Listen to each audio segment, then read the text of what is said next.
देश भर में क्रिसमस की धूम, चर्चों में आधी रात की प्रार्थना। पूरे भारत में क्रिसमस का त्योहार बड़े हर्षोल्लास के साथ मनाया जा रहा है। दिल्ली, मुंबई और गोवा के चर्चों में आधी रात को विशेष मिडनाइट मास का आयोजन किया गया। राष्ट्रपति और प्रधानमंत्री ने देशवासियों को ईसा मसीह के शांति और प्रेम के संदेश के साथ शुभकामनाएं दी हैं। पीएम मोदी ने लखनऊ में राष्ट्र प्रेरणा स्थल का किया उद्घाटन। प्रधानमंत्री नरेंद्र मोदी ने 25 दिसंबर को पूर्व प्रधानमंत्री अटल बिहारी वाजपेयी की 101वीं जयंती के अवसर पर लखनऊ का दौरा किया। उन्होंने वहां नवनिर्मित राष्ट्र प्रेरणा स्थल का भव्य उद्घाटन किया। इस स्थल को राष्ट्रवाद और देश के महान नेताओं की स्मृति को समर्पित किया गया है। दिल्ली को मिला न्यू ईयर गिफ्ट, मेट्रो के फेज 5 विस्तार को मंजूरी। केंद्रीय कैबिनेट ने 24 दिसंबर को दिल्ली मेट्रो के फेज 5A के विस्तार को हरी झंडी दे दी है। इसके तहत 13 नए मेट्रो स्टेशन बनाए जाएंगे, जिससे कनेक्टिविटी और बेहतर होगी। यह कदम दिल्ली के लाखों यात्रियों के लिए प्रदूषण कम करने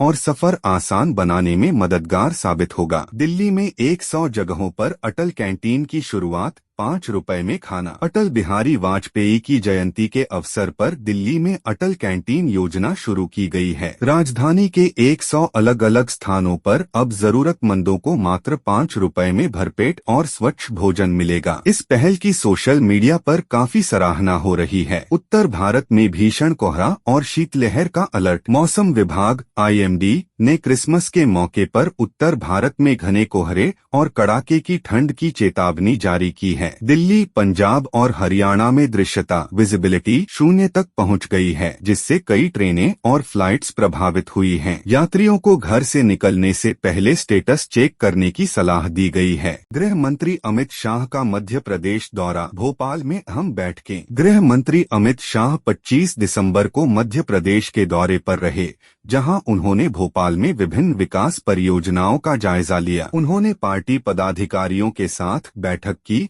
और राज्य की कानून व्यवस्था की समीक्षा भी की। इस दौरे को आगामी स्थानीय चुनावों की तैयारी से जोड़कर देखा जा रहा है। भारत ने बैलिस्टिक मिसाइल के 4 का किया सफल परीक्षण। रक्षा के क्षेत्र में भारत ने एक और बड़ी उपलब्धि हासिल की है। 24 दिसंबर को भारत ने परमाणु क्षमता से लैस के 4 बैलिस्टिक मिसाइल का गुप्त परीक्षण सफलतापूर्वक पूरा किया। यह मिसाइल पनडुब्बी से दागी जा सकती है और भारत की समुद्री सुरक्षा को अभेद्य बनाती है। महाराष्ट्र में बड़ा राजनीतिक उलटफेर, उद्धव और राज ठाकरे का गठबंधन। मुंबई के शिवाजी पार्क में 24 दिसंबर को एक ऐतिहासिक प्रेस कॉन्फ्रेंस हुई, जिसमें उद्धव ठाकरे और राज ठाकरे एक साथ नजर आए। BMC चुनाव के मद्देनजर दोनों भाइयों ने गठबंधन का आधिकारिक ऐलान कर दिया है। इस खबर ने महाराष्ट्र की राजनीति में नई चर्चा छेड़ दी है। पाकिस्तान ने अपनी सरकारी एयरलाइन पिया को बेचा। आर्थिक संकट से जूझ रहे पाकिस्तान ने आखिरकार अपनी राष्ट्रीय एयरलाइन पिया